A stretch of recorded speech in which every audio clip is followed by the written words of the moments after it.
आज से नवपदोली जी प्रारंभ हो रही है। चलो पहले अपन नवकार मंत्र की भक्ति करते हैं और उसके बाद आज के प्रवचन का आनंद लेते हैं। मंत्र जपो नवकार मनवा, मंत्र जपो नवकार, मंत्र जपो नवकार मनवा, मंत्र जपो नवकार। 5 पदों के 35 अक्षर, 9 पदों के 68 अक्षर हैं सुख के आधार मनवा, मंत्र जपो नवकार मनवा, मंत्र जपो नवकार मनवा, मंत्र जपो नवकार मनवा, मंत्र जपो। सभी गा लो, गुनगुना लो। 9 पदों के 68 अक्षर, 9 पदों के 68 अक्षर हैं सुख के आधार मनवा, मंत्र जपो नवकार मनवा, मंत्र जपो नवकार। अरिहंतों को सुमिरन कर ले, अरिहंतों को सुमिरन कर ले, सिद्ध प्रभु का ध्यान तू धर ले, सिद्ध प्रभु का ध्यान तू धर ले, अरिहंतों को सुमिरन कर ले, अरिहंतों को सुमिरन कर ले, सिद्ध प्रभु का ध्यान तू धर ले, सिद्ध प्रभु का ध्यान तू धर ले, आचारज सुखकार मनवा, मंत्र जपो नवकार मनवा, मंत्र जपो रे नवकार मनवा, मंत्र जपो नवकार मनवा, मंत्र जपो नवकार मनवा, मंत्र जपो नवकार। उपाध्याय को मन में ध्याले, उपाध्याय को हो, उपाध्याय को मन में ध्याले, उपाध्याय को मन में ध्याले, सर्व साधु को शीश नमाले, सर्व साधु को शीस नमाले, होवे भव से पार मनवा, मंत्र जपो नवकार मनवा, मंत्र जपो नवकार मनवा, मंत्र जपो नवकार। धनहीन सुख संपत्ति पावे, धनहीन सुख संपत्ति, ओ धनहीन सुख संपत्ति पावे, धनहीन सुख संपत्ति पावे, मन वांछित हर काज बनावे, मन वांछित हर काज बनावे, सुखी रहे परिवार मनवा, मंत्र जपो नवकार मनवा, मंत्र जपो रे नवकार मनवा, मंत्र जपो नवकार। रोग शोक सब दूर भगावे, रोग शोक सब दूर भगावे, हाँ रोग शोक दूर भगावे, और जन्म मृत्यु का दोष मिटावे, जन्म मृत्यु का दोष मिटावे, भव दुख भंजन हार मनवा, मंत्र जपो नवकार मनवा, मंत्र जपो रे नवकार मनवा, मंत्र जपो नवकार मनवा, मंत्र जपो नवकार मनवा, मंत्र जपो नवकार मनवा, मंत्र जपो रे नवकार मनवा, मंत्र जपो नवकार मनवा, मंत्र जपो नवकार मनवा, मंत्र जपो नवकार। आप सबके लिए मंगल प्रेम दुआएं और शुभकामनाएं। श्रीजन कुशल सूरी दादाबाड़ी टेम्पल ट्रस्ट विमलनाथ मंदिर के पवित्र प्रांगण में अपन सभी लोग नवपद ओली की दिव्य आराधना आज से प्रारंभ कर रहे हैं। नवपद ओली जैन धर्म की वो महान तपाराधना है और महान पर्व है। पर्युषण पर्व के समकक्ष या इससे भी 2 कदम आगे अगर कोई पर्व पूरे जैन धर्म में है तो वो है नवपद ओली। सच्चाई तो ये है, संपूर्ण पर्वों में एक ही पर्व है जिसको शाश्वत पर्व कहा जाता है। इसलिए नवपद ओली केवल नवपद ओली नहीं होती है, इसको हम ये कहते हैं शाश्वत नवपद ओली है। यानी युग बदलते हैं, परंपराएं बदलती है, तीर्थंकरों की व्यवस्थाएं बदलती है, चाहे अतीत की 24वीं हो, चाहे वर्तमान 24वीं हो या भविष्य की 24वीं हो, नवपद ओली सदा शाश्वत रही है। पता नहीं अपन लोगों के यहाँ पर्युषण पर्व तक तो लोगों के चातुर्मास जीवित रहते हैं और पर्युषण पर्व के बाद ऐसा लगता है जैसे चातुर्मास पूरा हो गया है। पर सच्चाई ये है, जैन धर्म में आगमों के अनुसार, महापुरुषों के अनुसार, आचार्यों के अनुसार, ज्ञानियों के अनुसार जितना महत्व जिन धर्म में किसका है, पर्युषण पर्व का है, उतना ही महत्व अगर आप सोचें उससे 2 कदम ज्यादा नवपद ओली का महत्व है। ये वो नवपद ओली कि जिससे अब तक लाखों लाख जीवों ने, लाखों लाख करोड़ों करोड़ अनंत अनंत पुण्य आत्माओं ने अपने जीवन में धर्म की आराधना की, आयम्बिल की महान तपस्या की, रोग शोक संकट का निवारण हुआ। कहानी कहने के नाम पर हम केवल एक कहानी कह देते हैं, श्रीपाल और मैना सुंदरी की कहानी, पर मैं आपको बताऊं अब तक अनंत अनंत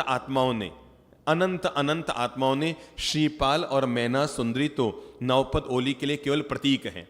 क्या है? श्रीपाद और मैना सुंदरी तो नवपद ओली के लिए केवल प्रतीक हैं। जैसे सिद्धात्माओं की जो घटनाएं आती है उनमें कुछ महापुरुषों की अपन कहानियां कहते हैं, पर इसके बावजूद अनंत अनंत सिद्ध अब तक सिद्ध लोक में जा चुके हैं। ऐसे ही अनंत असंख्य आत्माओं ने इस नवपद ओली के माध्यम से अपने जीवन में सुख शांति श्री समृद्धि हासिल की है। आपको मैं बताऊं, गुजरात में तो यहां तक परंपरा है, स्वामी वात्सल्य में लोग इकट्ठे हों कि ना हों, पर आयम्बिल खाते में उससे ज़्यादा लोग वहाँ पर आपको इकट्ठे हुए मिल जाएंगे। किसी को लगता है घर में उपद्रव हो गया, किसी को लगता है घर में कोई शोक हो गया, किसी को लगता है मेरी ग्रह दशा प्रतिकूल है, किसी को लगता है मेरी मानसिक स्थिति सही नहीं है, किसी को लगता है आर्थिक स्थिति कमज़ोर हो रही है, किसी को लगता है व्यापार उसका डावाडोल हो रहा है। गुजरात में तो सारे कष्टों के निवारण के लिए अगर कोई उपाय माना जाता है संपूर्ण गुजराती समाज में, वो एक ही तपाराधना है। सीधा कहते हैं भाई दादी की तबीयत ठीक नहीं, चलो उनके नाम पर 3 आयम्बिल कर दो, तबीयत ठीक हो जाएगी। मैं आपको बताऊं, वहां यह मान्यता है अगर किसी दादी की तबीयत ठीक नहीं है 3 एम्बिल कर दो, दादा साहब की तबीयत ठीक नहीं हो रही आईसीयू में एम्बिल कर दो। और लोग वहां पर ये चमत्कार देखते हैं कि जैसे ही एम्बिल की तपस्या प्रारंभ करते हैं वो सीधे सिद्ध चक्र यंत्र से उनका संबंध स्थापित होता है और विमलेश्वर देव और चक्रेश्वरी माता सीधे आकर के उनके कष्टों का निवारण करते हैं।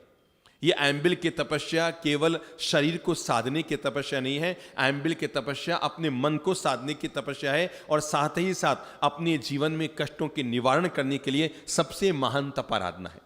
शब्द है नवपद ओली।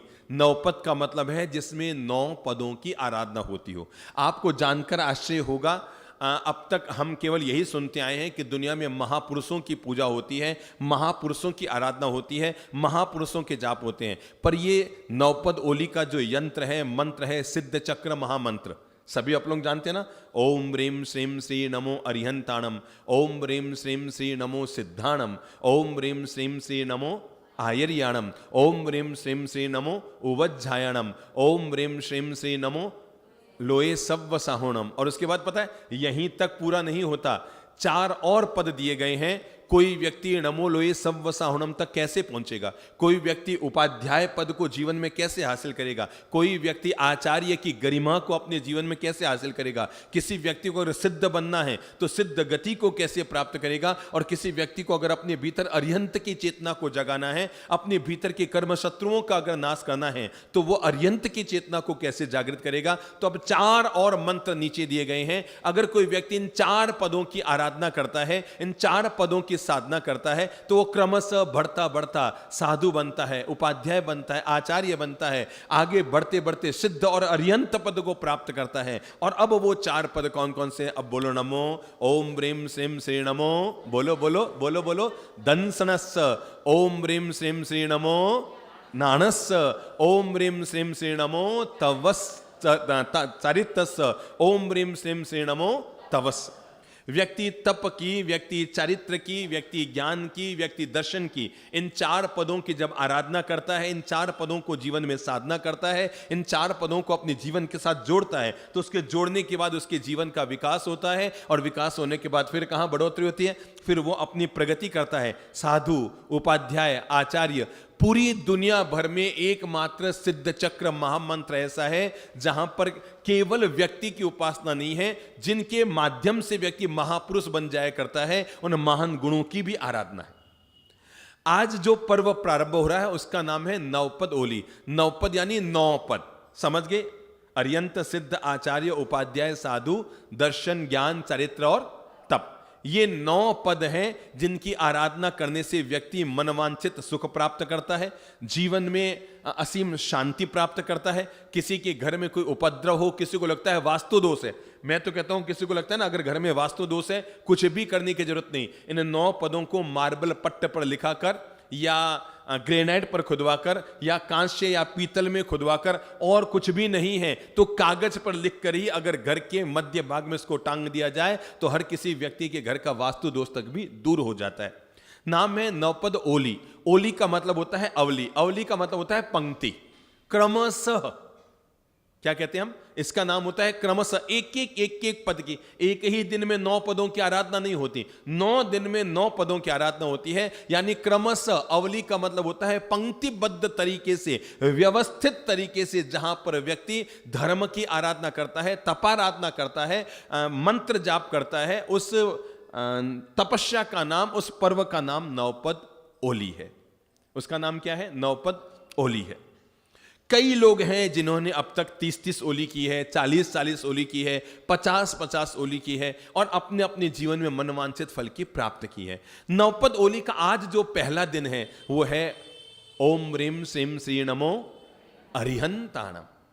नवकार मंत्र का सबसे पहला पद है अरिहंताणम। अरिहंत यानी देखिए, नवपद मंत्र की, सिद्ध चक्र मंत्र की शुरुआत किससे हुई है? पहला शब्द क्या है बोलो तो? सबसे पहला शब्द नवकार मंत्र का सबसे पहला शब्द क्या है?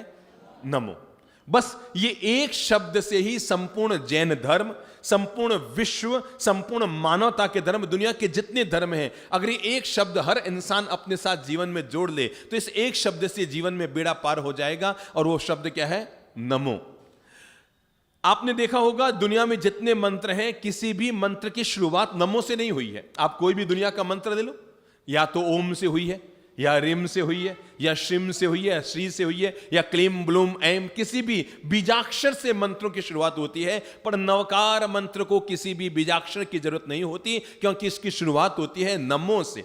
नमो का मतलब होता है विनम्रता। नमो का मतलब क्या होता है? नमस्कार। नमो का मतलब क्या होता है? नमस्कार। दुनिया में हमेशा याद रखिएगा, जहां पर व्यक्ति नमन हो जाता है, यानी अपने मन के अहंकार को गिराकर, नमन का मतलब क्या होता है? जहां पर व्यक्ति अपने मन के अहंकार को गिराकर और विशुद्ध रूप से पवित्र भावना से प्रणाम की मुद्रा में आ जाता है, उसका नाम होता है नमो। आपको पता है गुजरात की एक बहुत प्यारी सी कहावत है, जे नमे ते सहुने गमे। सब बोल लो, जे नमे ते सहुने। थोड़ी थोड़ी गुजराती आती है ना, जे नमे, इसका मतलब क्या हुआ? जे नमे यानी जो झुकता है, ते सहुने गमे। सहुने गमे का मतलब वो सबको पसंद आता है। जे नमे ते सहुने गमे, जो नमता है, जो झुकता है, जो विनम्र होने को तैयार है, तय मानकर चलो वो आदमी हमेशा दूसरों के दिलों में जगह बनाता है। एक घर में 4 बेटे हैं, एक घर में 4 बेटे हैं, पर पिता को सबसे अच्छा बेटा कौन सा लगेगा? यूं तो कहने के नाम पर कह दो कि लड्डू का हर कौर मीठा होता है, इधर से बूंदी तोड़ो कि इधर से तोड़ो कि इधर से तोड़ो, पर याद रखना लड्डू में केवल लड्डू नहीं होते, थोड़ी थोड़ी गुलाब की पंखुड़ियां भी होती है, थोड़े थोड़े बादाम भी होते हैं, और वो बादाम हर दाने के चिपके नहीं होते, कहीं कहीं हुआ करते हैं। तो याद रखना, किसी भी माता पिता के संतान तो सब बराबर होती है, पर उनमें भी वो संतान उन्हें ज्यादा प्रिय होती है जो विनम्र होती है, जो प्रेम से बोलती है, जो मिठास से बोलती है, जो इज्जत से बात करती है, जो इज्जत से पेश आती है, जो शिष्ट बोलता है, जो इष्ट बोलता है, जो मिष्ट बोलता है, वो हमेशा सबका प्रिय होता है। कौन कौन सी? जो शिष्ट बोलता है। क्या बोलता है? शिष्ट का मतलब जो शालीनता से बोलता है, जब भी बोलता है सभ्यता से बोलता है, जब भी बोलता है इज्जत देते हुए बोलता है, जब भी बोलता है विनम्रता से बोलता है। हम जब भी किसी से बात करने के लिए जाए ना, आप किसी से मिलने गए हैं, बातचीत शुरू कर रहे हैं, समझिए कोई श्रावक भी हमारे सामने आया है और आकर सीधी बात शुरू कर रहा है। आपने देखा होगा जैसे वो आता है हम सीधी बात शुरू नहीं करते हैं, पहले थोड़ा सा मन को भी नमो। सबसे पहला काम कर लो, जीवन के 100 काम को सिद्ध करने के लिए एक शब्द काफी है, और वो है नमो। थोड़े से अगर आप विनम्र हो जाओगे, थोड़े से अगर आप पोलाइटली बोलोगे, थोड़े से आप शांति से बोलोगे, थोड़े से आप झुककर बात करोगे, तो तय मानकर चलो हमसे जिंदगी में 2 तरह के लोग मिलते हैं। कुछ लोग मिलते हैं जो टेढ़े बोलते हैं, अकड़ कर बोलते हैं, कुछ लोग होते हैं जो कैसे बोलते हैं, मैं बोलियो नहीं, यूं कर लीजिए, मैंने कहा ना ऐसे कर लेना। हमेशा जब भी बोलेंगे अपनी अकड़ दिखाते हुए बोलेंगे, जब भी बोलेंगे अपने ईगो में बोलेंगे, जब भी बोलेंगे अपने घमंड में बोलेंगे। कुछ लोग होते हैं जो जब भी बोलेंगे बड़े विनम्र, नमो। किससे बोलेंगे?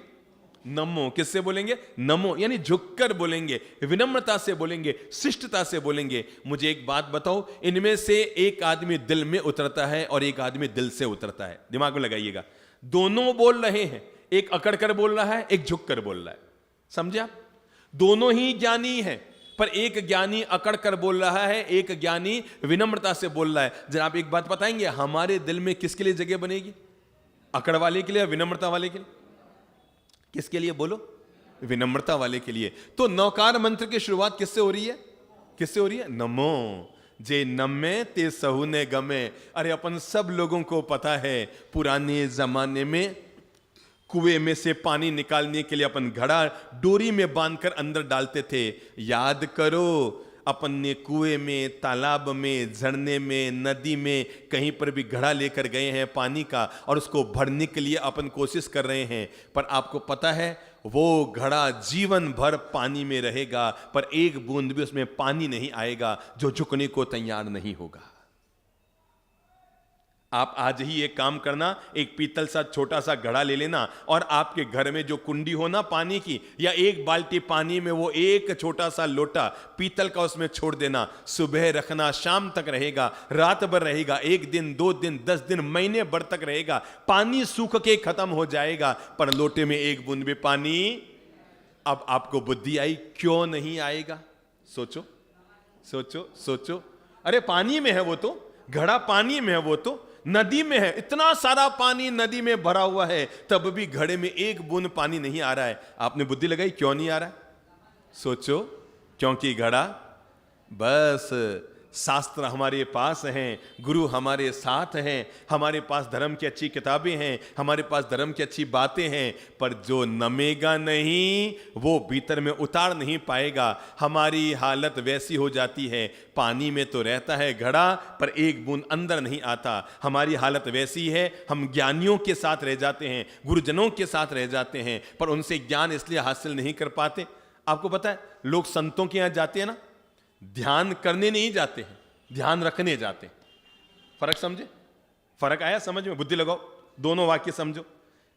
मैं आपके यहां आया ध्यान करने के लिए, मैं मंदिर में गया ध्यान करने के लिए, मैं गुरुजनों के पास गया ध्यान करने के लिए, तो मैं आत्मा में कुछ उपलब्ध करूंगा। और मैं गया ध्यान रखने के लिए। मंदिर में क्या क्या कमी है, महाराज में क्या क्या कमी है, उसमें क्या क्या कमी है, उसका परिणाम क्या होगा? ध्यान करने जाएगा वो भव सागर से पार कर जाएगा, और जो ध्यान रखने जाएगा वो वापस भव सागर में डूब जाएगा। क्योंकि ध्यान रखने जाएगा उसे कमियां नजर आएगी, ध्यान करने जाएगा उसे विशेषताएं नजर आएगी। केवल हमारे नजरिए पे निर्भर है। तो नौकार मंत्र की शुरुआत किससे हो रही है? बोलो नमो। भगवान श्री बाहुबली की वो घटना हम क्यों भूल जाते हैं, जब उन्होंने युद्ध के मैदान में अपने ही भाई पर मुष्टि प्रहार करने के लिए हाथ उठाया। याद आ रहा है? बाहुबली की घटना अपन सब लोगों को भली भांति याद होगी, जब उन्होंने अपने सगे भाई, बाहुबली ने अपने सगे भाई भरत को मुष्टि से प्रहार करने के लिए हाथ उठाया, पर तभी उन्हें आत्मज्ञान मिल गया। अरे जीव, एक जमीन के टुकड़ों के लिए भाई भाई लड़ते हो, एक संपत्ति के बंटवारे के लिए भाई भाई लड़ते हो, केवल एक नाम और इज्जत को बढ़ाने के लिए भाई भाई लड़ते हो। मुझे यह शोभा नहीं देता, मैं आदिनाथ भगवान का पुत्र हूं, हमें ऐसा करना शोभा नहीं देता। पर बाहुबली सोचते हैं मैंने हाथ ऊपर कर लिया मुट्ठी मारने के लिए, अब अगर ये खाली हाथ नीचे आएगा तो मेरा अपयश होगा। और तब बाहुबली क्या निर्णय करते हैं, याद करो, किस किस को याद है? तब बाहुबली क्या निर्णय करते हैं? युद्ध के मैदान में पहली बार ऐसा हुआ होगा कि युद्ध के मैदान में किसी व्यक्ति के अंतर्मन में वैराग्य की दशा पैदा होती है। समोषण में जाकर तो दीक्षा कई लोग लेते हैं, पर बाहुबली ने कहां ली? युद्ध के मैदान में खड़े होकर जो मुट्ठी उसने उठाई थी अपने भाई पर प्रहार करने के लिए, उसी मुट्ठी से अपना क्या किया? लोच कर लिया। और लुंचन करने के बाद साधना के रास्ते पर आ गए, आत्मा के रास्ते पर चल पड़े, मुक्ति के रास्ते पर चल पड़े, निकल पड़े। राजमहलों का त्याग करके युद्ध के मैदान से ही मुक्ति के लिए निकल पड़े। पर जैसे ही भगवान श्री आदिनाथ की वंदना करने के लिए, उनके समोषण में जाने के लिए कदम बढ़ाए, कि बाहुबली के भीतर सोया हुआ एक छोटा सा शूल अहंकार भीतर जगा और मन में भाव आए, अगर मैं जाऊंगा, मेरे छोटे 99 भाई पहले से संत बने हुए हैं। कितने? मेरे छोटे भाई पहले से संत बने हुए हैं। अगर मैं जाऊंगा तो मुझे वहां पर जाकर उनको क्या करना पड़ेगा? वंदन करना पड़ेगा। मैं बड़ा भाई अपने छोटे भाइयों को प्रणाम करूंगा। मैं एक काम करूंगा, मैं ऐसे नहीं जाऊंगा, मैं तब जाऊंगा जब मुझे प्रणाम न करना पड़े। और इसके लिए मुझे एक काम करना पड़ेगा, यहीं जंगल में खड़े होकर साधना करनी पड़ेगी। पहले मैं केवल ज्ञान क्या प्राप्त करूंगा? क्या प्राप्त करूंगा? पहले मैं, बोलो सब, केवल ज्ञान यानी परम ज्ञान को हासिल करके जाऊंगा। उसके बाद मैं अपने छोटे भाइयों से क्या हो जाऊंगा? बड़ा हो जाऊंगा। अगर कोई केवल ज्ञानी हो जाता है, एक दिन का संत जीवन का मुनि अगर केवल ज्ञानी हो जाता है, तो वह 50 साल के मुनि से भी बड़ा हो जाता है, क्योंकि उसने परम ज्ञान को हासिल कर लिया। तो बाहुबली सोचते हैं मैं जाऊंगा, पर उससे पहले क्या हासिल करके जाऊंगा? केवल ज्ञान हासिल करके जाऊंगा, ताकि मुझे नमो ना होना पड़े। किसके सामने? किसके सामने? अपने छोटे भाइयों के सामने। चलो अब वापस उस घटना में अपन डूबते हैं। बाहुबली जंगल में खड़े हो जाते हैं, ध्यान करने के लिए एकाग्र मन होकर खड़े हो जाते हैं, अपने कर्म कषाय को काटने के लिए, अपने पूर्वोपार्जित कर्मों को नष्ट करने के लिए। 1 महीना, 2 महीना, 6 महीना, साल भर चलती रहती है बाहुबली की तपस्या, और इतने तन्मय होकर ध्यान में डूब जाते हैं कि उनके शरीर में लताएं, आपने गोमटेश बाहुबली की मूर्तियां देखी होगी ना, बेंगलोर के बिल्कुल पास में गोमटेश बाहुबली की मूर्ति, तो वहां पर लताएं, उनके शरीर पर बेल लताएं ऊपर उग जाती है। और तो और सांप लोग उनके पांव के बीच में से आने जाने का रास्ता बना लेते हैं, बिल बन जाया करते हैं। पर बाहुबली साधना से डिगते नहीं हैं। लगातार चल रही है साधना, लगातार चल रही है साधना। इतनी उत्कृष्ट साधना दुनिया में आज तक लगातार किसी ने न की होगी जितनी भगवान बाहुबली कर लेते हैं, पर परम ज्ञान नहीं मिलता। एक दिन बाहुबली की दो बहिनें, नाम बोलो, ब्राह्मी और, दोबारा बोलो, सब याद कर लो, बाहुबली की दो बहिनें, क्या नाम? ब्राह्मी और सुंदरी।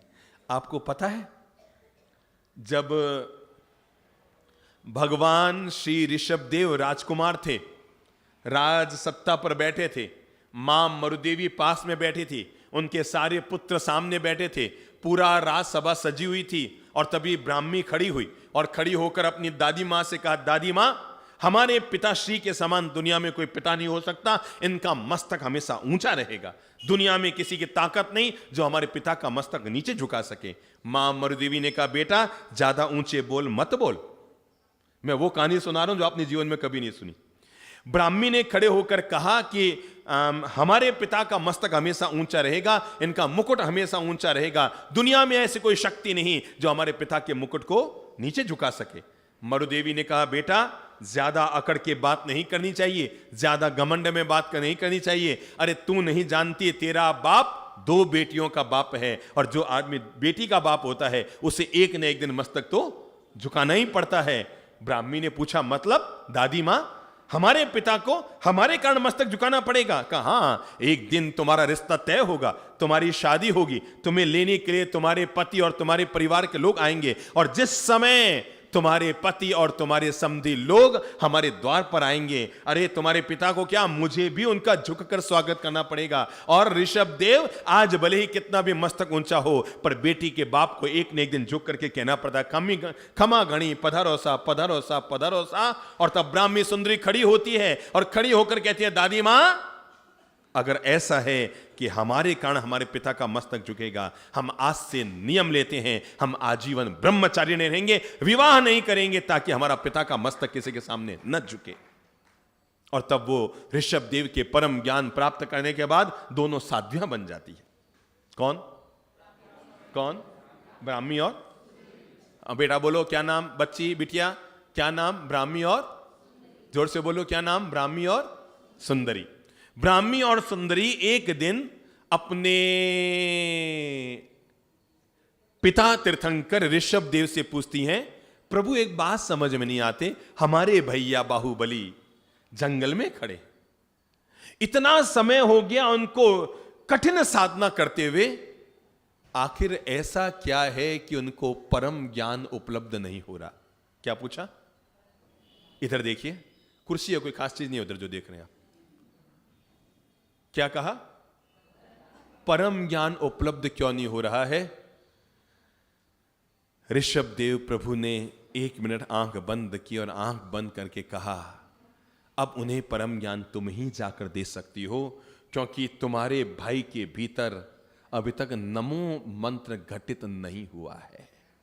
क्या नहीं हुआ है? नमो मंत्र घटित नहीं हुआ है, और जिसके भीतर नमो मंत्र घटित नहीं होता उसे परम ज्ञान नहीं मिल सकता। मतलब उन्होंने कहा, हम समझ नहीं पा रहे हैं। तो कहा, तुम्हारा भाई जो जंगल में साधना कर रहा है ना, बाहुबली, उसके मन में यह संशय है कि अगर मैं परम ज्ञान प्राप्त किए बगैर भगवान के चरणों में गया तो मुझे अपने छोटे भाइयों को प्रणाम करना पड़ेगा, और मैं क्यों झुकूं किसी के सामने? बाहुबली का मस्तक नहीं झुकता। अरे मैं परम ज्ञान प्राप्त करके जाऊंगा। अब जब तक ये उसके भीतर पलने वाला अहंकार नहीं हटेगा, ये कांटा नहीं निकलेगा, तब तक उसे परम ज्ञान वो वर्षों वर्षों तक रह जाए। हर किसी व्यक्ति के लिए घटना जीवन भर प्रेरणा देने के लिए है कि अगर हमारे भीतर का शूल, हमारे भीतर का कांटा न निकला, एक नहीं 100 मासिक क्षमण कर लेना बात नहीं बनेगी, एक नहीं 100 पर्युषण पर्व कर लेना बात नहीं बनेगी, एक नहीं 100 नौपद की होली कर लेना बात नहीं बनेगी। ये बात इससे सिद्ध हो जाती है कि बाहुबली वर्षों तक साधना कर रहे हैं, पर परम ज्ञान नहीं मिल पाया। इसका मतलब परिणाम केवल तपस्या में नहीं है, परिणाम व्यक्ति की मनोदशाओं से मिलता है। किससे मिलता है?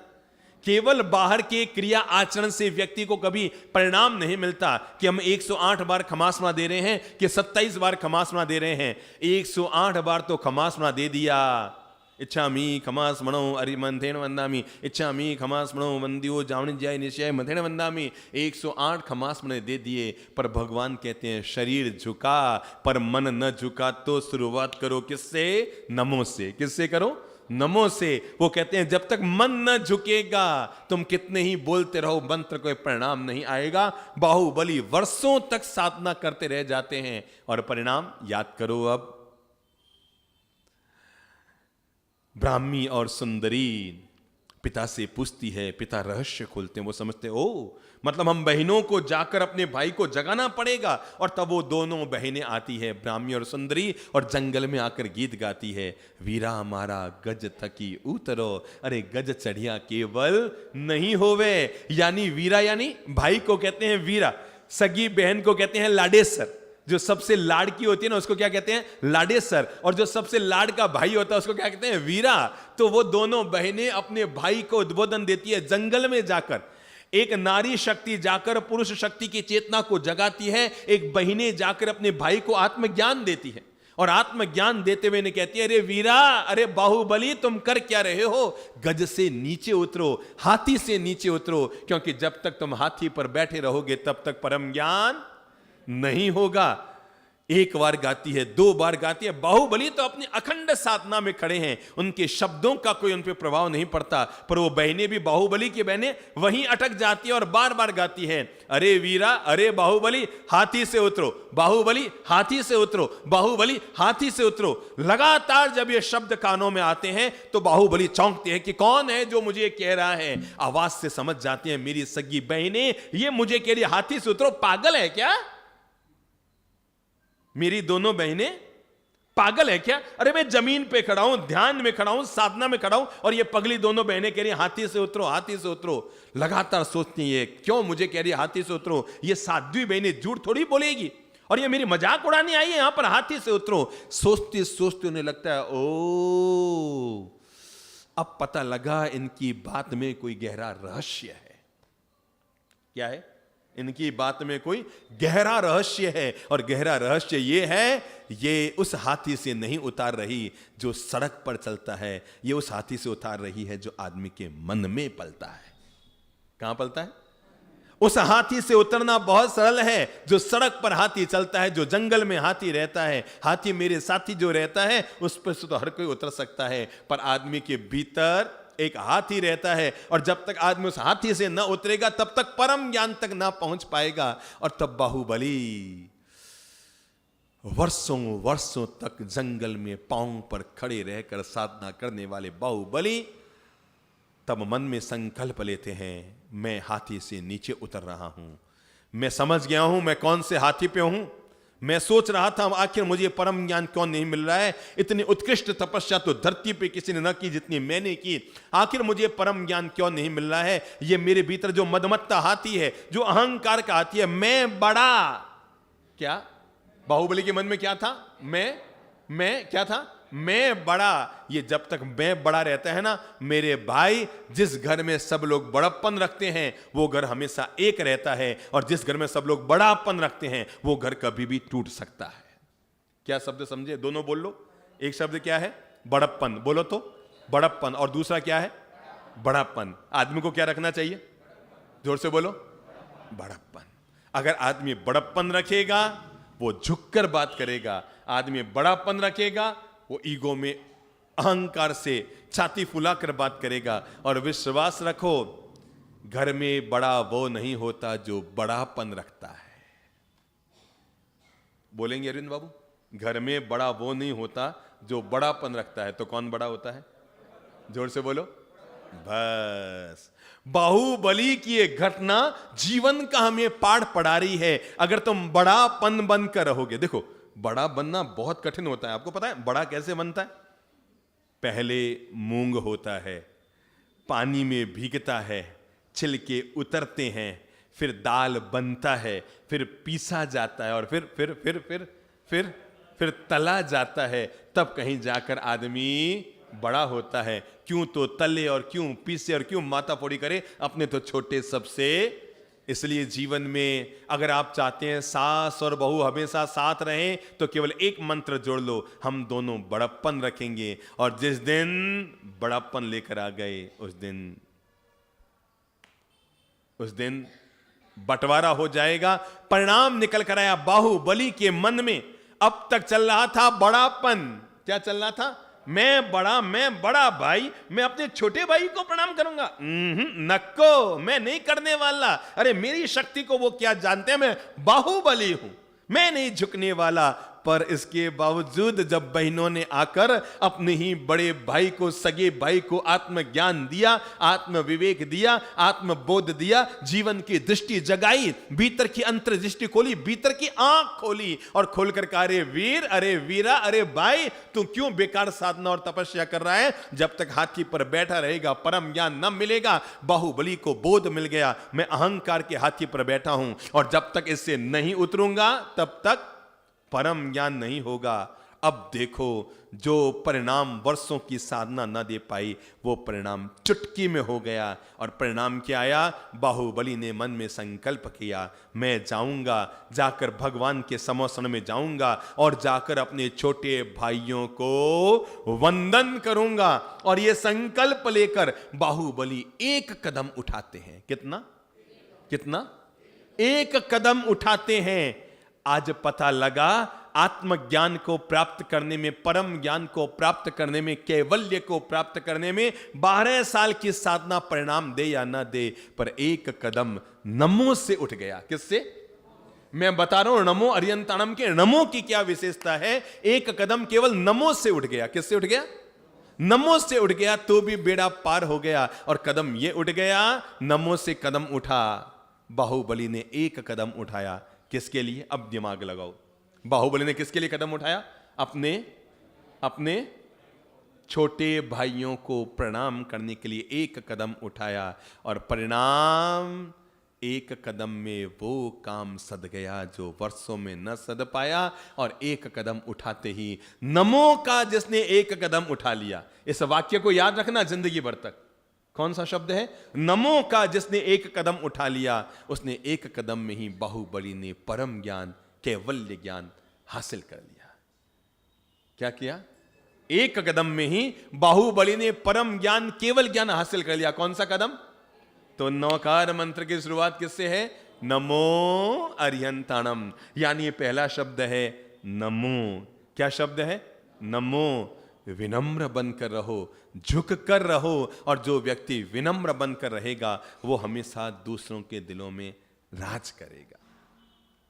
आपको पता है, आप लोग कभी हमसे मिलने के लिए अगर ऊपर आते होंगे ना, जहां हम रहते हैं, कहीं भी कोई मिलने आता है तो हम प्रायकर आपको ये पट्टे पर बैठे हुए नहीं मिलते हैं। कहां बैठे हुए मिलते हैं? जमीन पर बैठे हुए मिलते हैं। हमेशा हमारा मानना रहता है, तुम जितने जमीन पर रहोगे तुम उतने ही महान बनते जाओगे। हमारे जीवन में सफलता का राज केवल ये नहीं है कि हम अच्छा प्रवचन देते हैं, या हमने शास्त्रों को खूब पढ़ा है, या हमने 500 किताबें लिखी है। हमारे जीवन की सफलता का राज ये है, हम हमेशा विनम्र रहते हैं। जे नमे ते सहुने गमे। जो नमेगा, विनम्र बनकर रहेगा, वो सबके दिल में राज करेगा। देखो, जमीन पर और चौकी पर बैठने में क्या फर्क है? जो जमीन पर बैठता है वो जमींदार कहलाता है। बोल लो तो, जो जमीन पर बैठता है वो क्या कहलाता है? जमींदार कहलाता है। अब मैं बैठा हूं चौकी पर, तो जो चौकी पर बैठता है वो क्या कहलाएगा फिर? बोलो, आप ही बोलो। जब जमीन पर बैठने वाला जमींदार हो गया तो चौकी पर बैठने वाला चौकीदार हो गया। तो मेरे भाई, कौन बेवकूफ होगा जो जमींदारी को छोड़कर चौकीदारी का काम उठाएगा? इसलिए अपन तो हमेशा जमीन, अच्छा होता क्या है, अगर तुम जमीन पर बैठोगे तो हमेशा राज करोगे, तुम्हें कोई उतार नहीं पाएगा। पर कुर्सी पर बैठोगे तो कभी उतारे भी जा सकते हो। दुनिया में भूतपूर्व वो नहीं होते जो जमीन पर बैठते हैं। दुनिया में भूतपूर्व वो होते हैं जो कभी पीएम की कुर्सी पर, कभी सीएम की कुर्सी पर, कभी राष्ट्रपति की कुर्सी पर, कभी प्रधानमंत्री की कुर्सी पर, कभी अध्यक्ष की कुर्सी पर, कभी मंत्री की कुर्सी पर, कभी कोषाध्यक्ष की कुर्सी पर, कभी चेयरमैन की कुर्सी पर, कभी विधायक की कुर्सी पर बैठता है। वो कभी भूतपूर्व होता है, वो भूत होता है। पर जो जमीन पर बैठता है वो हमेशा अभूतपूर्व रहता है, वो कभी पूर्व में जाता ही नहीं है। इसलिए भगवान ने पहला शब्द दिया नमो।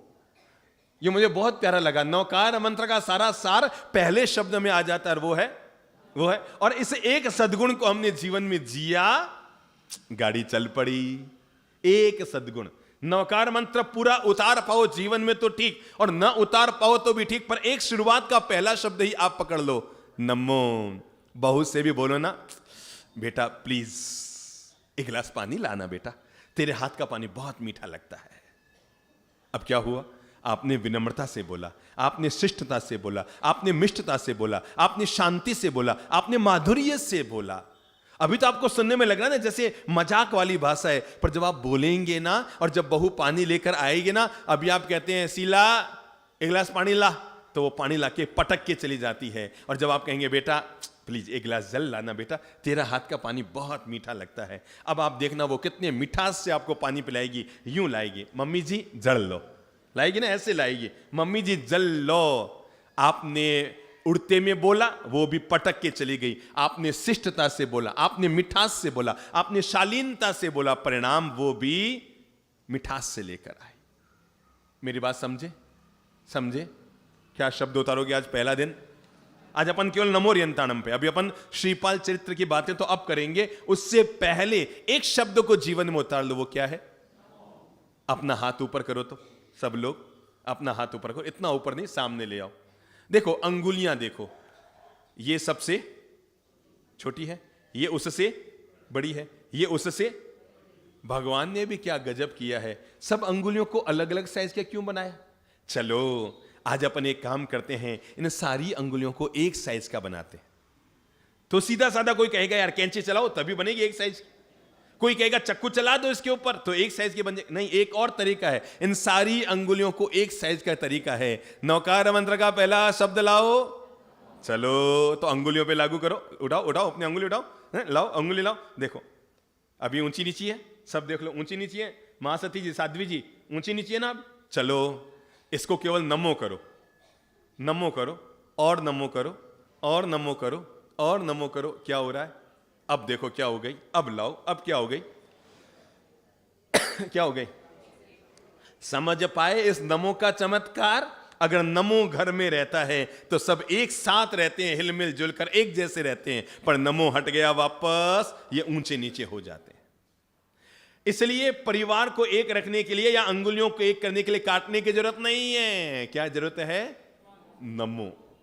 ये मीठा शब्द है, 5-7 और बोल लो इसको, क्योंकि आप माला में तो नमो नमो बहुत करते हैं, पर व्यवहार में नमो नमो ला नहीं पाते। माला में तो जब नौकार मंत्र की माला जपते हैं ना, हर बार 5 बार नमो बोलते हैं। नमो अरियंताणम, नमो सिद्धाणम, नमो आयर्याणम, नमो उवज्जैनम, नमो लोए सव्व सावणम। तो एक माला जपी तो कितनी बार हो गया? बोलो बोलो। एक माला जपी तो नमो शब्द को अपन ने कितनी बार बोला? दोबारा बोलो। 540 बार। एक नौकार मंत्र की माला जपते हैं तो 540 बार नमो नमो नमो नमो नमो नमो बोलते हैं। भगवान कहते हैं तेरा बेड़ा पार हो जाएगा। 540 बार बोला और 541 बार में इसको जीवन में उतार ले। आज दिन भर नमो। क्या है? आज दिन भर कोई झगड़ा नहीं होगा, कोई माथा फोड़ी नहीं होगी, कोई छाती कूटा नहीं होगा, कोई सिर्फ आपको मैं बताऊं, हमने जीवन में इतने चातुर्मास किए होंगे, आज तक हमारा किसी से तकरार नहीं हुई। किसी साधु साध्वी महाराज से, किसी संत महाराज से, किसी गृहस्थ से, किसी ट्रस्टी से, आज तक हमें याद नहीं है हमारी किसी ट्रस्टी से बड़े हमने चौमासे किए। बेंगलोर में किया सो किया, पर हर शहर में बड़े चौमासे होते हैं। पूरे मैदान में कभी भी आज तक कोई व्यक्ति हमारे सामने खड़े होकर नहीं बोला बाप जी आपने कैसे बोला। हमने जो मन चाहा सो बोला, पर आज तक हमारे सामने कोई खड़ा होकर नहीं बोला, कोई तकरार नहीं हुई कभी तक। आज तक मुझे याद ही नहीं है। पूरी जिंदगी में मुझे संत बने 40 साल के पार हो रहे हैं, मुझे यह भी नहीं याद कि पूरी लाइफ में किसी एक आदमी से हमारी तकरार हुई। अपना तो पहले ही नियम है नमो, बस। और अपने को पता है ना, जे नम्य ते, बस जो विनम्र है, जो झुका हुआ है। भगवान ने कहा कि कोई भी व्यक्ति ज्ञान कैसे हासिल करेगा, तो भगवान ने कहा विनय से व्यक्ति ज्ञान हासिल करेगा। कहा धर्म का मूल क्या है? भगवान से पूछा गया धर्म का मूल क्या है, तो क्या कहा? विनय धर्म का मूल है। और इसलिए आपने देखा होगा, आप लोग आकर हमें हाथ जोड़ते हैं तो हम वापस क्या करते हैं? चलो अब याद करो, याद करो। हम लोग रोज वहाँ मैदान में आते थे ना प्रवचन देने के लिए, तो मंच पर आकर सबसे पहले क्या करते थे? यूं यूं नहीं करते थे, यूं यूं नहीं करते थे। क्या करते थे? नमो तिथस्य, नमो तिथस्य, तीर्थ को नमस्कार हो। वो तीर्थ जिसके चरण में साधु हैं, जिसके चरण में साध्वियां हैं, जिसके चरण में शाविकाएं हैं, जिसके चरण में शावक है, ऐसे तीर्थ को नमस्कार हो। नमो तिथस्य, नमो तिथस्य। आपको पता है, एक खास बात बता रहा हूं, भगवान तीर्थंकर जब भी अपने समसरण में प्रवचन देने के लिए बैठते थे, भगवान तीर्थंकर जब भी समसरण में अपने प्रवचन के लिए बैठते थे, रोज महीने में 30 दिन, पूरे जीवन भर हर तीर्थंकर का नियम होता है, और वो जब भी बैठते थे तो बैठने से पहले यूं हाथ ऊपर नहीं करते थे, सबसे पहले वे हाथ जोड़कर कहते थे नमो तीर्थस्य, ये तीर्थ को नमस्कार हो।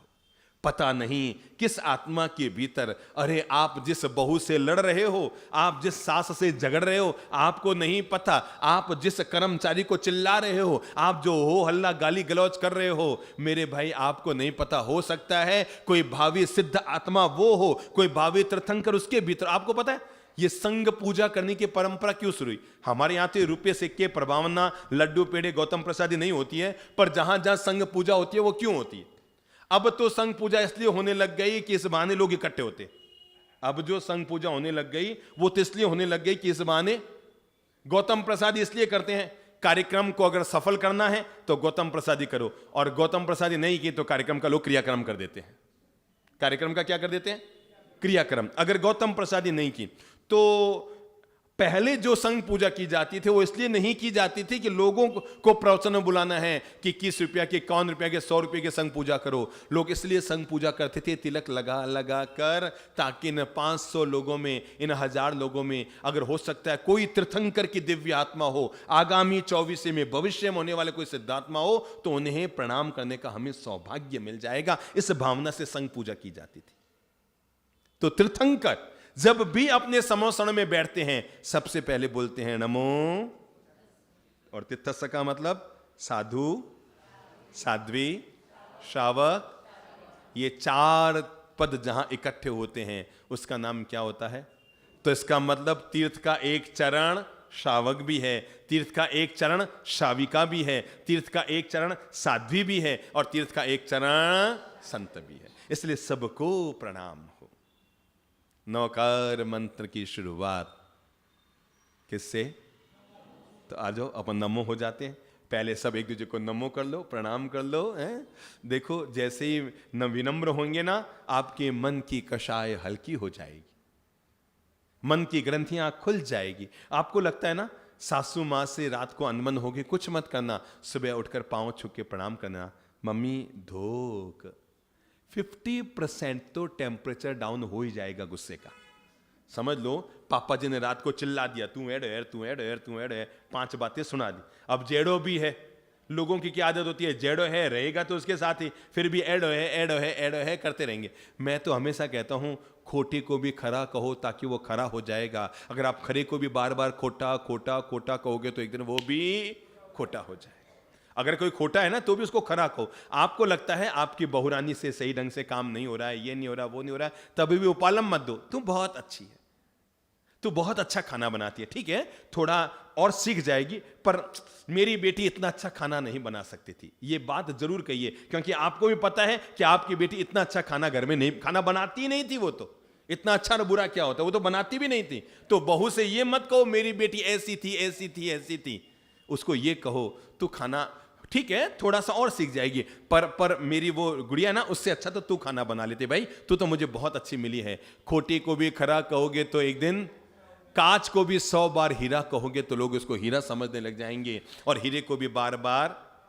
अब समझ लो आपके बहू के पीहर का फोन आया और संयोग से आपने उठाया, अपनी समधन से बात कर रहे हो और पूछेगी कैसे है, बराबर घर में रह रही है ना, आपका आदर अदब कर रही है ना, काम काज कर रही है ना, भाई अभी नई नई है सीख जाएगी पर बराबर कर रही है ना, तो ये मत कहूँ ठीक है सीख रही है, अभी तो वैसे कोई अभी तो हो रही है, अभी कोई सीखी हुई खास नहीं है। सीधा कहो अरे सब आपकी बेटी हीरा है, हीरा। मैं सच कहता हूं ये तो आपको भी पता है कि हीरा नहीं है, बाटा है, ये तो आपको भी पता है। अच्छा, बाटा नहीं होता तो आपके घर में क्यों आती है? बहुत सारे घर बैठे थे, हीरा होती तो कहीं और घर में जाती है, आपका नंबर क्यों आता? हो सकता है आपको लगता है मेरी बहू बाटा है, पर विश्वास रखना, भाटे को भी अगर प्रेम देना, श्रद्धा करना शुरू कर दो, अगर भाटे को भी सम्मान देना शुरू कर दो, तो बाटा बाटा नहीं रहता, वो पत्थर पत्थर नहीं रहता, वो भी वैष्णो देवी के पूजा स्थल का वैष्णो देवी की मां बन जाता है। कोई मूर्ति नहीं है ना, एक केवल पत्थर का पिंड है, वो पूजा जाता है। सम्मान अगर पत्थर को दोगे तब भी वो पूजा जाएगा, और अपमान अगर सगे भाई को दोगे तो भी वो अलग हो जाएगा। तो आज का मंत्र, चलो अपन आगे बढ़ते हैं। आज का मंत्र नमो अरिहंताणम। अरिहंतों को हम नमस्कार करते हैं। किसको? अरिहंत। अरिहंत का मतलब जिसने, अरि यानी शत्रु, जिसने दुश्मनों को जीत लिया। कौन से दुश्मन? भगवान कहते हैं युद्ध के मैदान में जाकर कोई एक आदमी 100 योद्धाओं को जीत ले, उससे भी महान वो व्यक्ति होता है जो अपने भीतर भी विजय प्राप्त कर लेता है। युद्ध के मैदान में जाकर युद्ध लड़ना बहुत सरल है, पर अपने भीतर के कर्म शत्रुओं को आदमी के द्वारा पराजित करना आदमी के लिए बहुत मुश्किल है। अरिहंत वो नहीं होता जो बहू से लड़ ले या उससे जीत जाए। अरिहंत वो भी नहीं है जो सास से लड़ ले। अरिहंत वो भी नहीं है जो समाज में लड़ ले। अरिहंत वो भी नहीं है जो युद्ध के मैदान में लड़ ले। तो बताओ अरिहंत कौन है? लड़ता तो है पर किससे? अपने आप से। एक युद्ध हो अपने खिलाफ, अपने लिए एक युद्ध करे हर इंसान। स्वयं को करो शुद्ध, आओ शुरू करते हम नया युद्ध। स्वयं को करेंगे शुद्ध, आओ शुरू करते हम नया युद्ध। इस भावना के साथ आदमी एक जंग शुरू करता है कि ये जंग मैं औरों से नहीं लड़ूंगा, ये जंग मैं किससे लड़ूंगा? अपने आप से लड़ूंगा, खुद से लड़ूंगा। और भीतर में एक बहुत बड़े शत्रु बैठे हैं। आदमी बहुत सरल है बाहर के शत्रुओं को जीतना, पर आदमी के लिए बहुत मुश्किल है अपने भीतर में रहने वाले शत्रुओं पर विजय प्राप्त करना। अरिहंत वो नहीं होता जो दुनिया को जीत लेता है। जो दुनिया को जीतता है वो सिकंदर कहलाता है, पर जो अपने आप को जीतता है वही महावीर अरिहंत कहलाते हैं। जो दुनिया को जीत लेता है वो सिकंदर महान कहलाता है, पर जो अपने आप को जीत लेता है वो महावीर क्या कहलाते हैं? जोर से बोलो, अरिहंत कहलाते हैं। तो आज जिस हम पहले नवपद का पहला पद है आत्मशुद्धि का पर्व, और वो पद है नमो अरिहंताणम। मैं अरिहंतों को नमस्कार करता हूं, उन तीर्थंकरों को प्रणाम करता हूं जिन्होंने राग को जीता, जिन्होंने द्वेष को जीता, जिन्होंने अपने कर्म शत्रुओं को जीता, जिन्होंने अपने भीतर के विकारों को जीता। हम उन सब अरिहंतों को नमस्कार करते हैं। ये जो सिद्ध चक्र महापद है, ये जो नवपद ओली है, ये जो सिद्ध चक्र महापद है और ये जो नवपद ओली है, इसके लिए एक बहुत प्यारा घटनाक्रम मैं समझता हूं। इतनी मीठी मधुर इतिहास की घटनाएं किसी भी धर्म परंपरा में जल्दी देखने को न मिलेगी, जो मीठी मधुर जीवन में एक अमिट छाप छोड़ने वाली, जीवन को हजार हजार प्रेरणाएं देने वाली, अपने ही पुरुषार्थ और अपने ही प्रयास का व्यक्ति को ये सोच देने वाली। और उस महान घटना का, महान कहानी का नाम है श्रीपाल और मैना सुंदरी की कहानी। ये कहानी एक कहानी नहीं है, ये कहानी केवल घटना नहीं है, कहानी हम सब लोगों के जीवन में प्रेरणा का दीप जलाने वाली कहानी। ये हमारे जीवन में उजास देने वाली कहानी है कि तुम्हारे भाग्य तुम्हारे साथ क्या कर सकते हैं, लेकिन तुम अगर पुरुषार्थ करते रहोगे तब भी अपने जीवन में कहां से कहां पहुंच पाओगे। और किसी भी पद की, किसी भी तपस्या की आराधना करके व्यक्ति अपने जीवन को कहां से कहां तक पहुंचा सकता है। और दूसरी एक कहानी सबसे बड़ी जो हमारे जीवन में प्रेरणा करती है वो है कर्म सिद्धांत की। व्यक्ति जो बीज बोता है व्यक्ति उसी का फल पाता है। हमेशा विश्वास रखना, जैसी बीज हम बोएंगे जिंदगी में वैसे ही फल पाएंगे। इसलिए जिंदगी में ये मत देखो कि आज मुझे फल कैसे मिल रहे हैं, ये जरूर देखो कि आज मैं बीज कैसे बो रही हूं। अगर व्यक्ति ने तुंबे का बीज बोया है तो आम के फल नहीं आएंगे।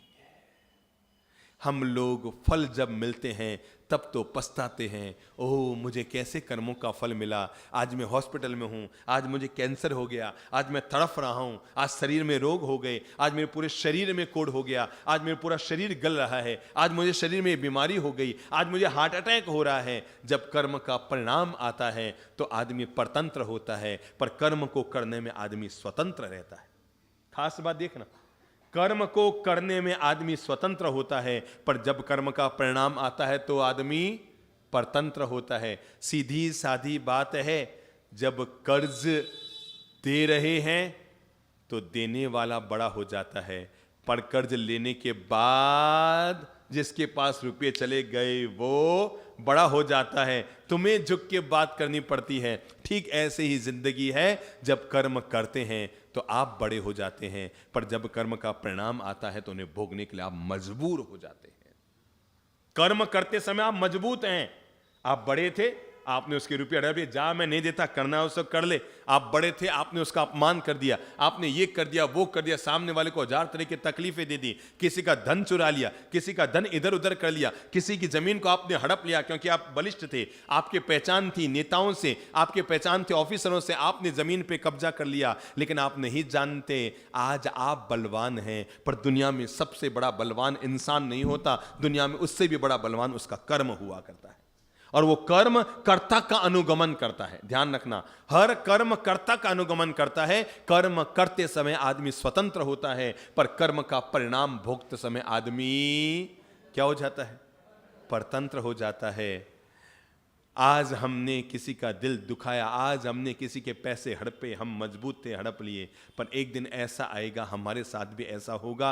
आज हमने बहुरानी के साथ उल्टा सीधा किया, आज आपने साथ, ठीक वैसे ही है, बस इसको समझ लो। आज आपने सासू का दिल दुखाया, अब क्या होगा?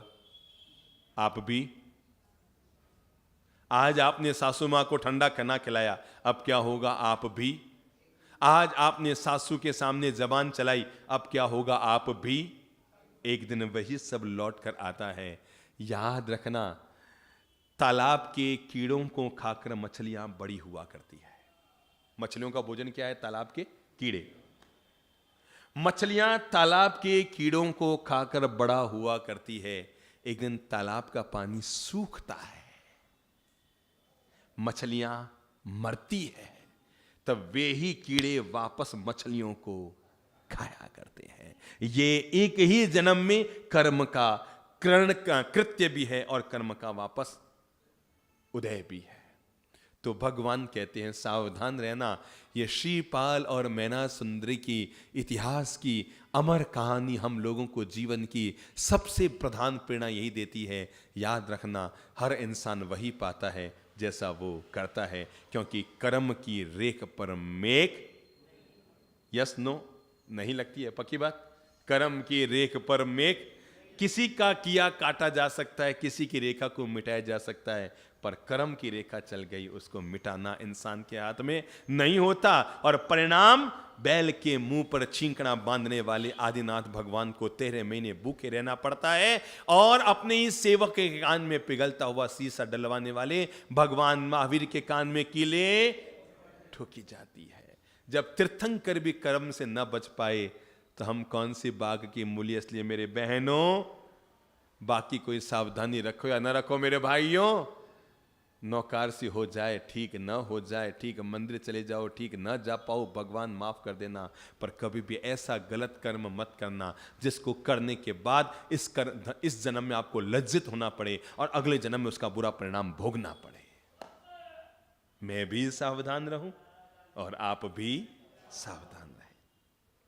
गणधर गौतम स्वामी भगवान श्री महावीर के प्रमुख शिष्य राजगृह नगर में थे। कहां थे? राजगृह नगर में। और वहां पर वो प्रवचन दे रहे थे। राजगृह नगर के राजा का नाम राजा श्रेणी। मैं आपको बता दूं, राजगृह नगर भगवान श्री महावीर का सबसे प्रिय नगर था। वो एक ऐसा नगर था जहां पर भगवान श्री महावीर ने अपने जीवन के 14 चातुर्मास की। किसी भी नगर में भगवान श्री महावीर ने 14 चातुर्मास नहीं किए। कहां किए? राजगृह नगर में भगवान श्री महावीर ने कुल कितने किए? 14 चातुर्मास किए। तो उसी नगर में गणधर गौतम भी पधारे हुए थे। एक बार वो, जैसे अभी मैं आप लोगों को प्रवचन दे रहा हूं, सब लोग बैठे हैं, ऐसे ही वो भी प्रवचन दे रहे थे। और खास बात बता रहा हूं, वो आज का ही दिन था, नवपद ओली का पहला दिन था। और तब उन्होंने नवपद ओली की महिमा गाते गाते कहा कि हे राजा श्रेणिक और सभासदों, ध्यान रखना, ये नवपद ओली ऐसी है जो इस भाव में तो रिद्धि समृद्धि देती है और अगले भाव में व्यक्ति को मुक्ति दिया करती है। केवल रिद्धि सिद्धि नहीं देती, मुक्ति प्रदायिनी है ये नवपद ओली। तो पास में बैठे हुए राजा श्रेणिक ने पूछा कि प्रभु, कोई दुनिया में ऐसा है जिसने नवपद ओली की आराधना करने से अपार रिद्धि सिद्धि समृद्धि प्राप्त की हो? गौतम मुस्कुराए गणधर और मुस्कुराकर कहने लगे, हे राजा श्रेणिक, अनंत अनंत आत्माओं ने इस नवपद ओली, इस सिद्ध चक्र महामंत्र के जाप करने से अपने जीवन में यथेष्ट पाया है। यह बड़ा चमत्कारी है। सिद्ध चक्र महायंत्र बड़ा चमत्कारी यंत्र है। जिसको लगता हो ना उसके जीवन में कोई उपद्रव लाख उपयोग करने के बाद भी ठीक नहीं होता, वो व्यक्ति केवल एक मंत्र का उपयोग कर ले, और वह है प्रभात काल में ब्रह्म मुहूर्त में नहा धोकर शुद्ध कपड़े पहनकर दीप अगरबत्ती करके, अगर आपको लगता है आपके जीवन का अमुक काम फंसा हुआ है, अमुक काम हो नहीं रहा है, अमुक कार्य आप निपटा नहीं पा रहे हैं, अमुक संकट से आप निजात नहीं पा रहे हैं, कुछ करने की जरूरत नहीं। केवल 27 दिन तक या 108 दिन तक तन्मयता से, एकाग्रता से, शुद्ध मन, शुद्ध तन, शुद्ध शरीर, शुद्ध वचन, शुद्ध उच्चारण के साथ इसकी एक माला रोज जपनी सुबह ब्रह्म मुहूर्त में, आप पाएंगे आपका यथेष्ट पूरा हो गया। क्योंकि इसका नाम यही है, दुनिया में हर मंत्र को सिद्ध करना पड़ता है, पर यह दुनिया का एक ही मंत्र है जो अपने आप में स्वयं सिद्ध है, इसलिए इस मंत्र का नाम ही है सिद्ध चक्र मंत्र। जिसको सिद्ध करने की जरूरत नहीं, यह स्वयं सिद्ध है। इसका नाम क्यों है सिद्ध चक्र यंत्र, सिद्ध चक्र मंत्र? अपन सिद्ध चक्र महापूजन करते हैं ना, सिद्ध चक्र महापूजन रोगोपद्रव के विनाश के लिए, दिव्यता के प्राप्ति के लिए, मनोवांछित फल को प्राप्त करने के लिए, घर में सुख शांति कोई दोष हो तो उसको टालने के लिए। तो भगवान कहते हैं हर मंत्र को ध्यान करके सिद्ध करना पड़ेगा, पर यह तो स्वयं ही सिद्ध है, इसलिए इसका नाम क्या है? सिद्ध चक्र मंत्र है। यह ऐसा चक्र है। हमारे पूज्य पिताजी महाराज, तो आपको पता है हमारे जो पिताजी महाराज थे, वो रोज सुबह 3 बजे से लेकर 5 बजे तक 2 घंटा केवल एक ही मंत्र का जाप करते थे, और वो है सिद्ध चक्र मंत्र का जाप। रोज सुबह 3 बजे, अगर हम बिहार में हो, कितनी भी सर्दी हो, कितनी भी गर्मी हो, हम कहीं भी हो, शहर में हो, बिहार में हो, रात को भले वो कितने भी लेट सोते थे, पर उनका आजीवन अखंड नियम रहा संत जीवन में, और वो था वो हमेशा रोज 2 घंटा सिद्ध चक्र मंत्र का जाप करते थे। और हमेशा हमें कहते थे, बेटा जाप मैं कर रहा हूं, परिणाम तुम अपने जन्म में देखोगे। हमें हमेशा कहते थे, बेटा जाप तो मैं कर रहा हूं, तुम तो अभी ध्यान में लगे हो, स्वाध्याय में लगे हो, किताबें ज्ञान पाने में लगे हो, और जाप मैं कर रहा हूं, पर परिणाम अपने जीवन में देखोगे। और हमने 1000 बार अपने जीवन में सिद्ध चक्र मंत्र का प्रभाव देखा।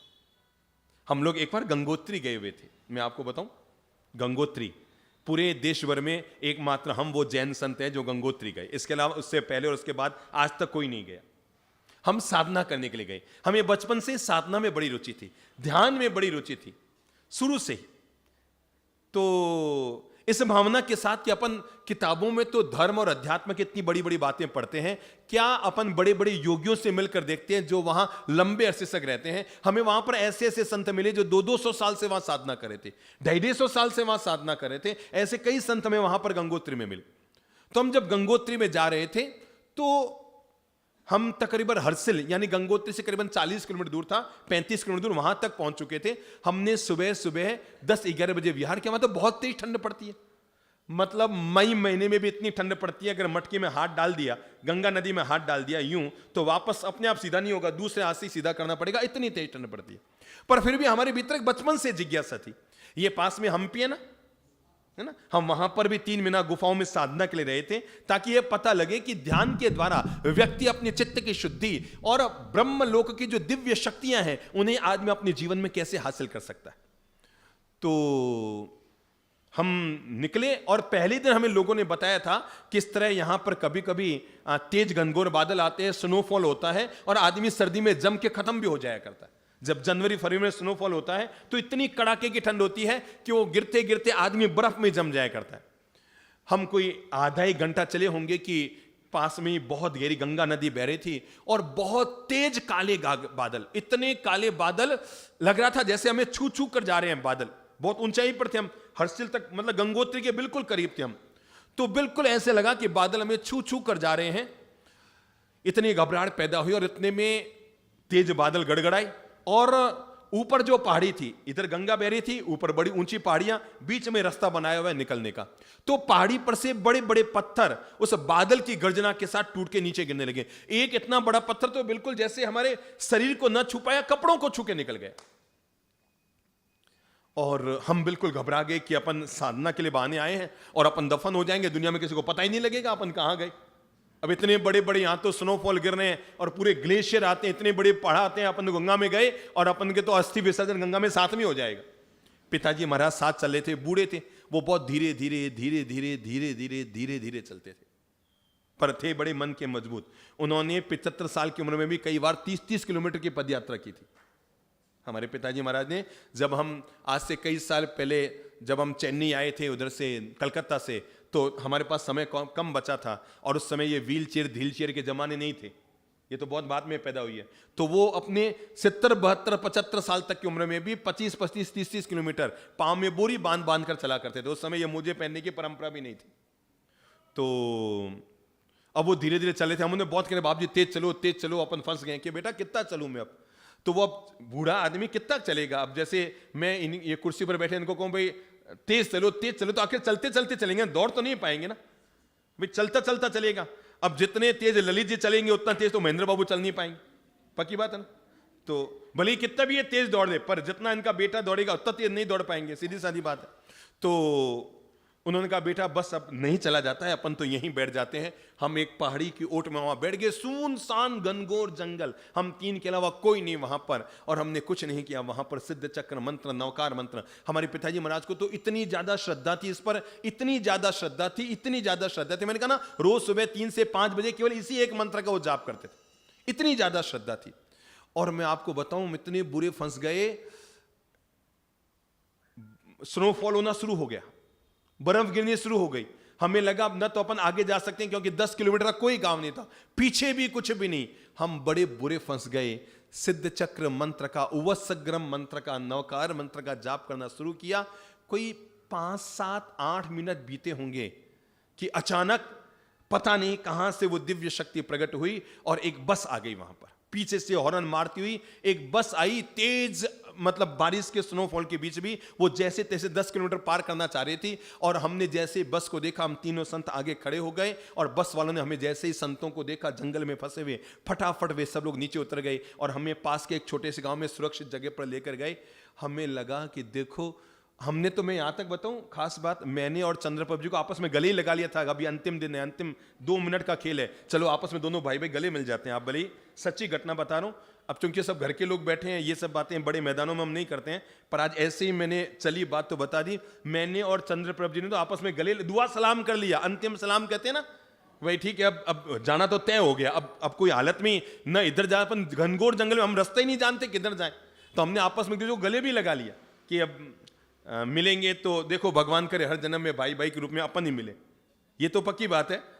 हम तो हमेशा यही कामना करते हैं कि किसी भी जन्म में भाई भाई के रूप में मिले तो अपन ही मिले। और मैं तो भगवान से प्रार्थना करता हूं अगर मोक्ष में भी जाए ना तो दोनों भाई भाई साथ जाएं, अकेला ना जाएं। बस हम तो भाई भाई इतने प्रेम से रहते हैं कि दुआ करता हूं हम कभी मोक्ष में भी जाएं तो दोनों भाई भाई साथ जाएं, मोक्ष का भी आनंद साथ साथ उठाएंगे। तो हमने दोनों ने एक दूसरे को गले लगा लिया, मतलब दुआ सलाम, अंतिम प्रणाम करते हैं ना भाई। अब तो बस,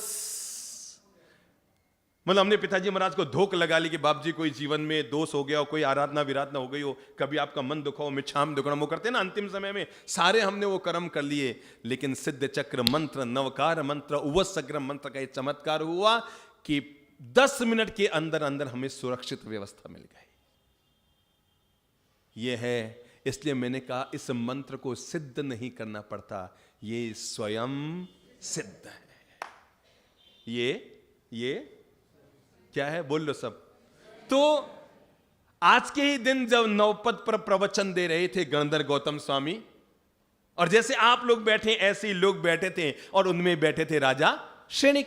तो राजा श्रेणिक ने पूछा कि भगवान जरा इतना सा बताएं, क्या इससे पहले किन्हीं दिव्य आत्माओं ने सिद्ध चक्र मंत्र नौपद का क्या परिणाम देखा? तब राज खोलते हुए गणधर गौतम स्वामी ने कहा, अरे अतीत में कभी राजा श्रीपाल और मैना सुंदरी, जिसका नाम लेने मात्र से जबान मीठी हो जाती है, हृदय आनंद से भर जाता है, दिल गदगद हो जाता है। इतिहास की वो महान नारी जो जिन धर्म के सिद्धांतों पर तब भी अडिग रहती है, जब जीवन की संकट की अंतिम वेला आ जाती है तब भी वो अपने धर्म के सिद्धांतों पर अडिग रहती है। और वो महान नारी जिसका नाम था मैना सुंदरी और राजा श्रीपाल। तो गणधर गौतम ने कहा, भगवान अगर हो सके तो अब ये जो 9 पद के 9 दिन है ना, आप इसी श्रीपाल और मैना सुंदरी की घटना हमें बताइए, कहानी हमें बताइए, ताकि हमारे मन में भी सिद्ध चक्र मंत्र और 9 पद ओली के प्रति और श्रद्धा प्रकट हो सके। और तब गणधर गौतम बोलने शुरू हुए। गणधर गौतम ने कहा, हे भव्य प्राणियों, यहीं इसी भरत क्षेत्र में उज्जैनी नगर में, कौन सा नगर? उज्जैनी नगर में एक राजा रहता था, मालव देश का उज्जैनी नगर, जिसको आज हम उज्जैन कहते हैं। उस समय उसका नाम था उज्जैनी। अपन सुबह के प्रतिकरण में बोलते हैं ना तीर्थ नमस्कार, उसमें भी उज्जैनियाम आता है ना, ये वही उज्जैनी है। तो सदभक्त देवलोक में आता है ना उज्जैनियाम, मालूम है? कौन करते हैं सुबह का प्रतिक्रमण? उज्जैनियाम आता है उसमें, ठीक है ना? तो है वही उज्जैनी है। तो मालव देश का शहर था जिसका नाम था उज्जैनी, आज जिसे हम उज्जैन कहते हैं। चलो अब इसका नाम हम उज्जैनी रखते हैं। और उज्जैन नगर के राजा थे जिनका नाम था प्रजापाल। राजा प्रजापाल की 2 महारानियां थी, एक का नाम था सुरसुंदरी, एक का नाम था सौभाग्य सुंदरी, और एक का नाम था रूप सुंदरी। क्या क्या नाम? 2 महारानियां थी। किसकी? पूरा याद कर लेना, मैं कभी भी किसी को खड़ा कर सकता हूं आगे आने दिनों में। एक पत्नी का नाम क्या था? बड़ी वाली पत्नी का नाम सौभाग्य सुंदरी और छोटी वाली का रूप सुंदरी। राजा बहुत आराम से सुख शांति पूर्वक अपने राज्य का पालन कर रहा था और धीरे धीरे क्रमशः संसार के सुखों का सेवन करते करते करते करते राजा के घर में 2 संतान हुई। और वो संतान के रूप में 2 बेटियां हुई। जिनके भगवान बेटियां ज्यादा देता है वे लोग बड़े किस्मत वाले होते हैं। जिनके अगर आपको लगता है आपके 3 बेटियां हैं कि 4 बेटियां हैं कि 5 बेटियां हैं, तो विश्वास रखो जिनके घर में बेटियां ज्यादा होती है वो बड़ी किस्मत वाले होते हैं। क्योंकि भगवान जब बेटा और बेटी को पैदा करते हैं ना, तो बेटे को पैदा करते हुए कहते हैं, जा बेटा अपने माँ बाप का ध्यान रखना। क्या करते हैं? ध्यान देना। भगवान जब बेटे को नीचे भेजते हैं माँ की कोख में, तो रवाना करने से पहले जा बेटा अपने माँ बाप का ध्यान रखना। और जब बेटी को भेजते हैं तो कहते हैं, बेटा निश्चिंत रहना, तेरे माँ बाप का मैं खुद ध्यान रखूंगा। फर्क समझ गए? फर्क समझ गए? फर्क समझ गए? जब वो बेटे को भेजते हैं तो क्या कहते हैं? जा बेटा क्या करना? अपने माँ बाप का ध्यान रखना, जो रखता नहीं है। और बेटी को कहते हैं, जा बेटी तेरे माँ बाप का मैं ध्यान रखूंगा, चिंता मत करना। तो वे किस्मत वाले होते हैं जिनके घर में भगवान बेटों से ज्यादा बेटियां देते हैं। क्योंकि बेटी कभी टेंशन नहीं होती, टेंशन होती है। यानी 10 बेटों के बराबर 1 बेटी होती है। और याद रखना, बेटों ने माँ बाप को सुख नहीं दिया, पर बेटियों ने माँ बाप को कभी दुख नहीं दिया।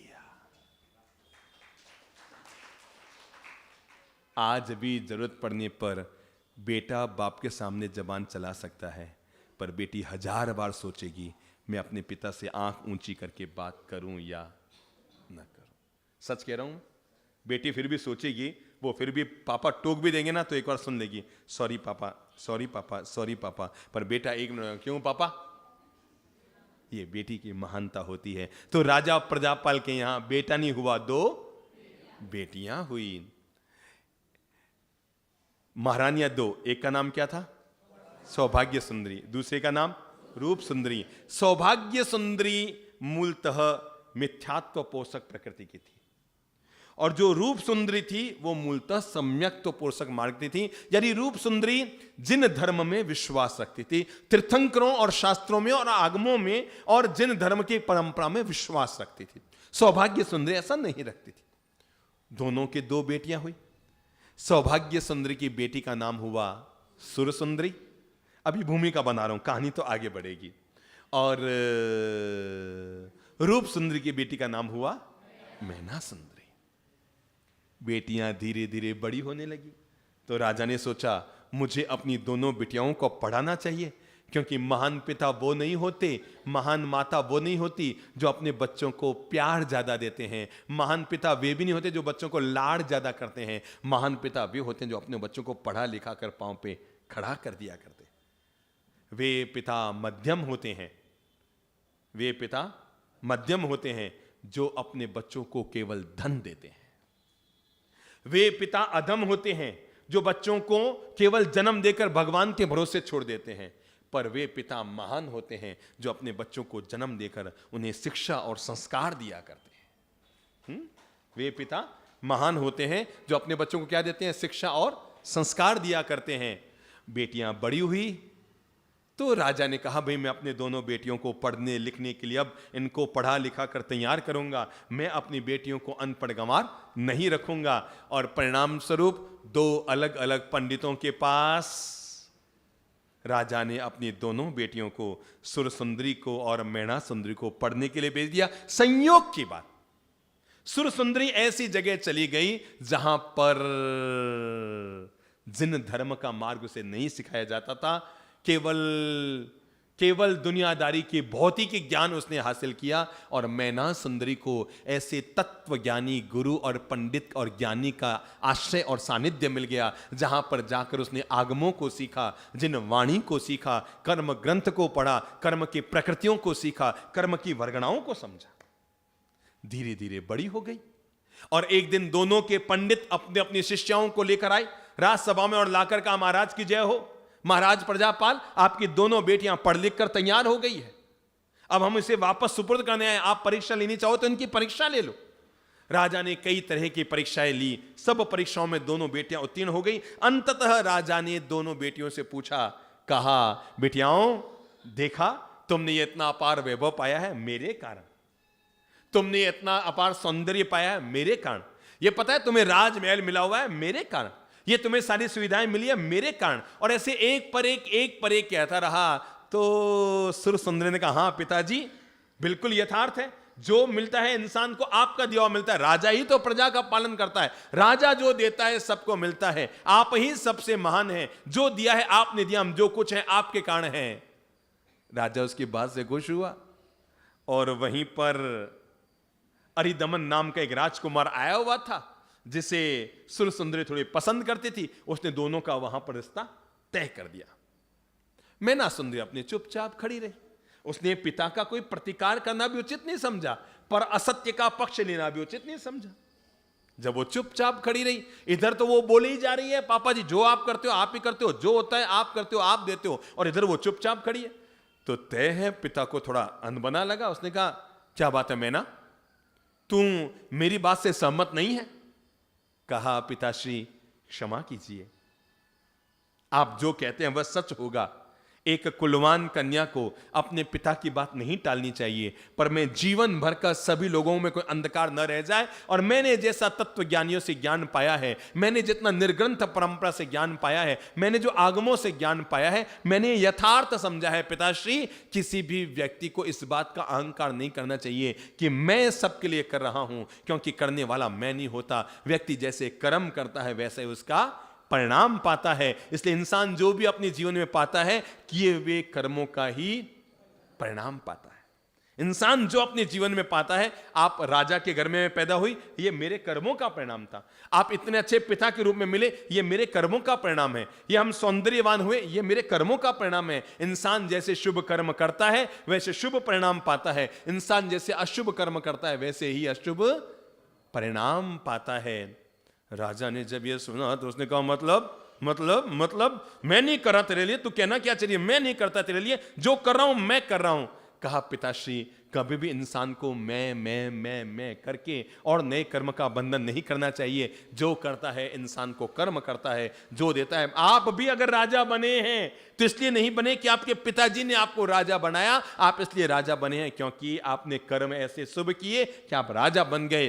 राजा को चोट पर चोट लग रही थी और उसने कहा मैं तुम्हें ऐसा परिणाम दूंगा, अब मैं तुम्हें दिखाऊंगा कि कर्म इंसान के क्या करते हैं। अरे मैं तेरा ऐसा भविष्य बिगाड़ूंगा कि तू जीवन भर याद रखेगी बाप के अपमान करने का। उसने कहा पिताजी मैं अपमान नहीं करूं, मैं तो आपके पांव छू रही हूं, मैं आपका अपमान नहीं कर रही हूं, मैं तो घुटने टिका के आपको प्रणाम कर रही हूं, पर मैं तत्व का ज्ञान आपको बता रही हूं कि जीव जो भी पाता है वो अपने ही किए कर्मों का परिणाम पाता है। इसलिए न तो किसी को दोष है और न किसी को यश है।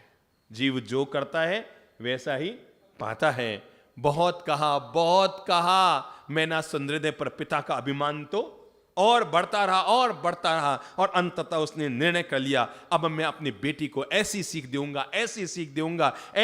दूंगा कि ये जीवन भर याद रखेगी कि पिता उसे सब कुछ देता है या कर्म उसे सब कुछ देता है। मैं इसको ऐसी जगह पे पटकूंगा कि जीवन भर रो कर प्रायश्चित करती रहेगी कि भरी राज सभा में पिता की बात काटने का परिणाम क्या। राजा बेटी से बहस कर रहा था, इतने में मंत्री ने बात को सुधारने के लिए इतने में मंत्री ने किसके लिए बात को, बिगड़ी हुई बात को सुधारने के लिए बहस चलती रहेगी। कहा महाराज की जय हो, महाराज आपके घूमने का वक्त हो गया। अब कोई दो लोग बहस कर रहे हैं तो बहस को कैसे खत्म किया जाए, सीधा कहा जाए अरे आपने ऊपर बाप जी बोला हुआ है, बात खत्म। वो कहा अच्छा जाऊं और एक तरह की बहस खत्म। तो कहा भाई महाराज आपके घूमने का वक्त हो गया, चलिए घूमने के लिए चलिए। गुस्से में भरा हुआ राजा निकल पड़ा। मन में एक शूल चुभा हुआ था, मन में एक कदाग्रह पला हुआ था, मन में एक ईगो फंसा हुआ था। मैं अपनी बेटी की वो हालत करूंगा कि जीवन भर ये याद रखेगी। नगर के बाहर निकला तो राजा ये दौंक के चौंक पड़ा कि जिधर वो जा रहा है उधर से पथ पर जंगल में से धूल उड़ कर आ रही है, तेज धूल उड़ कर आ रही है।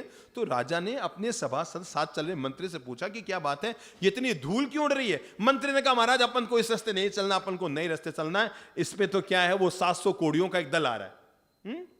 क्या आ रहा है, 700 कोड़ियों का एक दल आ रहा है और उनका पूरा शरीर गला हुआ है। महाराज अपन नए रास्ते पकड़ लेते हैं। वो नए रास्ते चले, इससे पहले ही कोड़ियों के दल का एक दूत आगे आता है और दूर से हाथ जोड़कर कहता है महाराज की जय हो, महाराज की जय हो, महाराज की जय हो। महाराज हम आपका दिया हुआ अन्न खाते हैं, हम आपका दिया हुआ जीवन जीते हैं। महाराज की जय हो। महाराज आप इस तरह रास्ता मत घूमिए, 2 मिनट मेरी सुन लीजिए। महाराज हम 700 कोड़ी हैं और हमारे भी एक राजा है।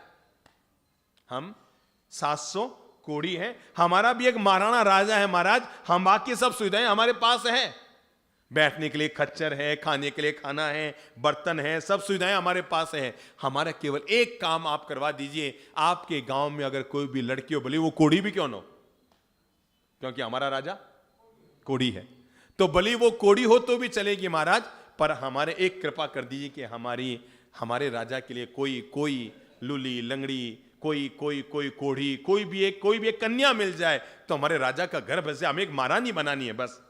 कोड़ियों का 700 कोड़ियों का दल है, हमें एक हमारी महारानी नहीं है राजा की, वो चाहिए। महाराज इतनी कृपा कर दो।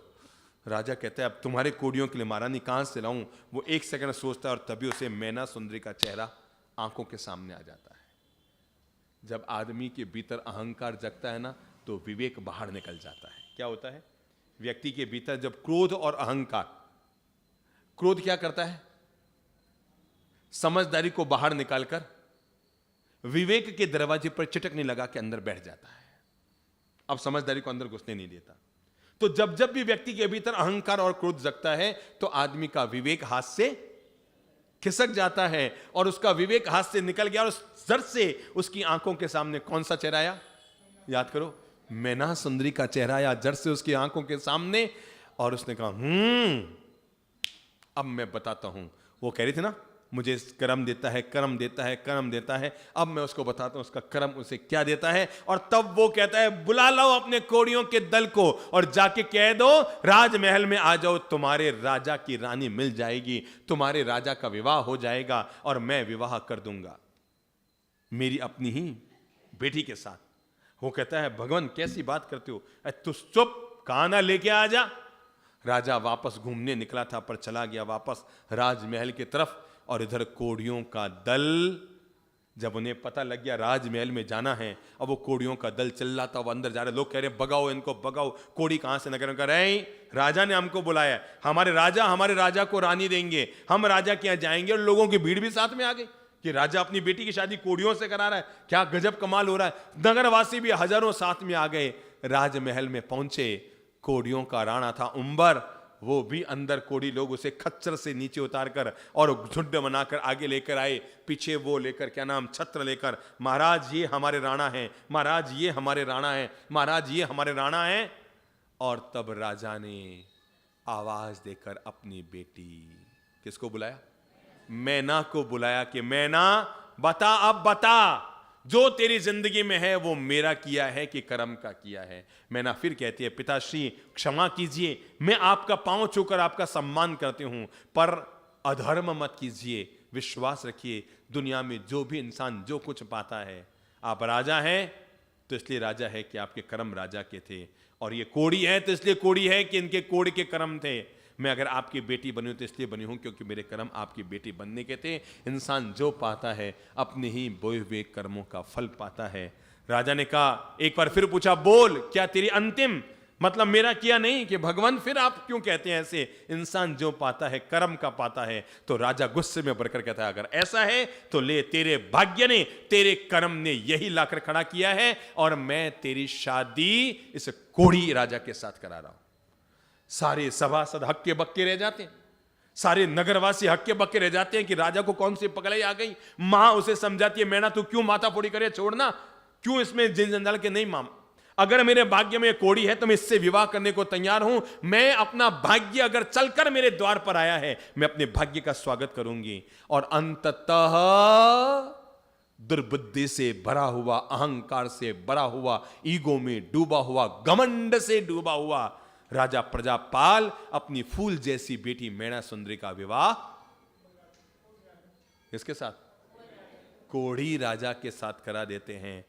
मैना सुंदरी अपने पिता और मात के सामने बहुत मुस्कुराते हुए, मुंह चढ़ा के नहीं, बहुत मुस्कुराते हुए, और वो माला पहना देती है।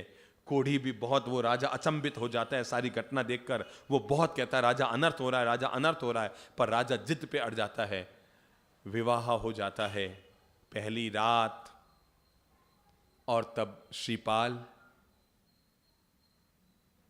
जिसका अभी नाम क्या है, राणा उम्बर, और वो अपनी राजकुमारी उस पत्नी से कहता है, तुम दूर बैठो, मैं दूर बैठूंगा, मैं, मेरी बात अभी भी तुम सुन लो, कुछ भी नहीं बिगड़ा है, तुम अभी भी कुछ निर्णय कर सकते हो।